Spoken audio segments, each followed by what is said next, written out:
How to fix Snapchat messages. Hello guys, so in this new short video I'm going to show you how to fix Snapchat messages.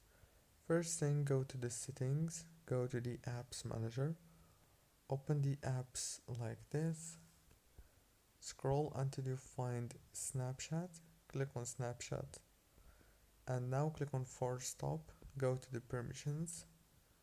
Make sure to enable all the permissions, go back, click on data usage. Make sure also here to enable all these options. Go back and now click on the storage or the internal storage, click on clear cache, and then go to the settings on your phone, go to the wireless and networks, go to the Wi-Fi, disable it for 5 seconds, and after that enable it. And the last thing you want to do now is restart your phone. Don't forget to like and subscribe.